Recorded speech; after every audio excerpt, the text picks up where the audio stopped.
কৃষি কৰ্মত ব্যস্ত প্ৰাক্তন আলফা সদস্য।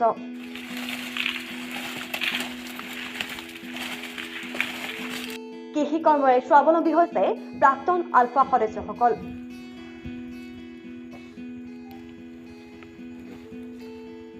চৰকাৰী সুবিধাৰ পৰা বঞ্চিত হোৱাৰ অভিযোগ।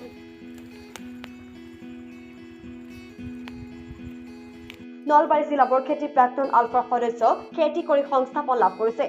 চৰকাৰী সা সুবিধাৰ পৰা বঞ্চিত প্ৰাক্তন আলফাৰ সদস্যসকল। চৰকাৰে হাজাৰ হাজাৰ কুইণ্টল বীজ বিতৰণ কৰি আহিছে যদিও এইসকল প্ৰাক্তন আলফাৰ কোনো ধৰণৰ চৰকাৰৰ পৰা আশা নকৰি নিজৰ মূলধনেৰে খেতি কৰি আহিছে।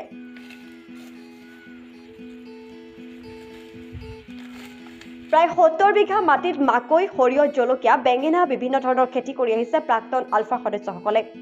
খেতিৰ পৰা প্ৰয়োজনীয় ট্ৰেক্টৰ, পাৱাৰ টিলাৰ আদি সা সুবিধা কৰি দিবলৈ আহ্বান কৃষি বিভাগক।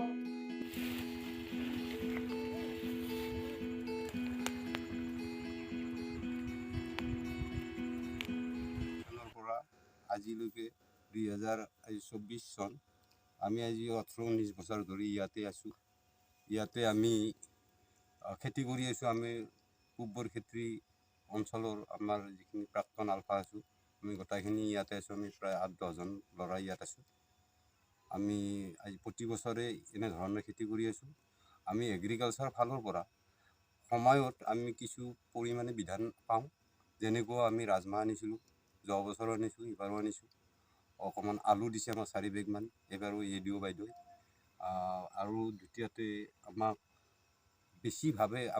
বিশেষভাৱে আমাৰ এটা প্ৰয়োজনীয় বস্তু আছে। আমাক ট্ৰেক্টৰ এখন লাগে, আমাক মেচিনাৰী কিছুমান সা সুবিধা লাগে, হুইলাৰ লাগে, মেচিন লাগে, স্প্ৰে কৰা মেচিন।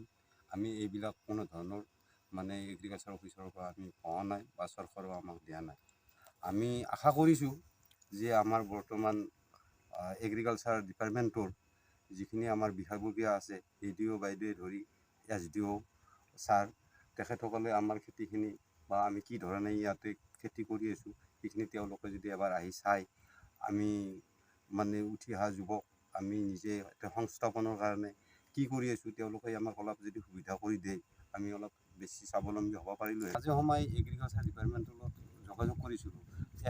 আগৰ SDOটো থাকোঁতে আমি যোগাযোগ কৰিছিলোঁ। এতিয়া বৰ্তমান যিটো SDO ছাৰ আহিছে, তেখেতৰ লগত বাইদেউ নেকি গোটেই, তেখেতৰ লগত মানে আমি যোগাযোগ হ'ব পৰা নাই বৰ্তমানলৈকে। পন্থী মাজতে আমাৰ পেকেজ এটা দিলে, তেওঁলোকে পেকেজ ল'লে। তেওঁলোকে যিখিনি শিবিৰত আছিল 800 সদস্যই, তেওঁলোকৰ কাৰণে সেই পেকেজটো পাইছে। কিন্তু বাকী যিবিলাক 90 চনৰ পৰাই চাৰেণ্ডাৰ কৰি আহি আছে ক্ৰমান্বয়ে, এতিয়ালৈকে সেইখিনি বৰ্তমান পোৱা নাই।